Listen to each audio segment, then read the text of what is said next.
morning. What a wonderful morning. Don't the flowers smell wonderful? Good morning, Ellen. Yes, they do. That's why I'm reading my paper and having my coffee on the patio this morning. Ah, it does smell sweet. How was your school board meeting last night? You must have come home very late.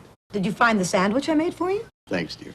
I was so tired I didn't even finish it. Philip, I've been working on a special project with the school board, and I'd like your opinion about it. What is it?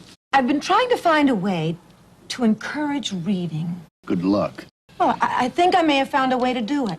Tell me about it. I work with families every day, Ellen. I see how people spend their leisure time, young and old. Mostly watching television. Well, that would be okay if, and I repeat, if people took the time to read. I couldn't agree with you more.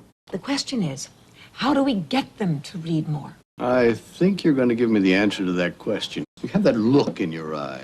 I do have an answer, Philip, or at least I think I do. Well, tell me about it. The plan is a simple one. Involve the entire family in a reading project. In the home? Yes, in the home, but first in the schoolrooms. Interesting, but how do you plan to do that? By arranging with the public schools to schedule 1 hour a week to start with. During that time, parents are invited to attend and to read along with the children, their children. It can go beyond the school system, Ellen.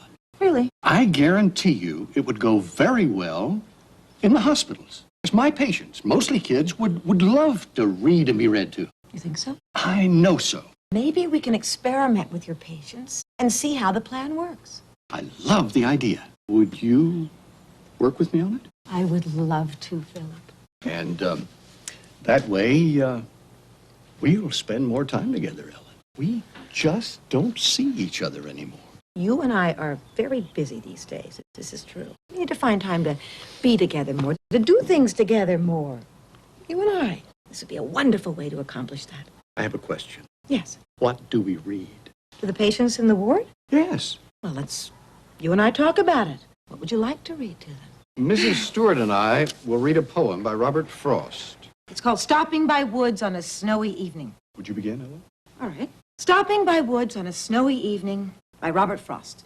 Whose woods these are, I think I know. His house is in the village, though. He will not see me stopping here to watch his woods fill up with snow. My little horse must think it queer to stop without a farmhouse near, between the woods and frozen lake, the darkest evening of the year.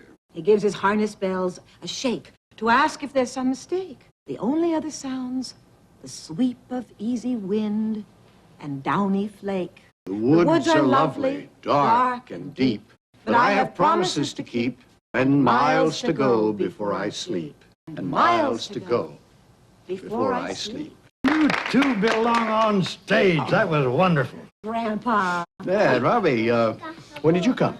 We've been listening to you both. These are lucky kids. Do you enjoy reading together? Well, we may read together aloud at home. You were right, Robbie. I know.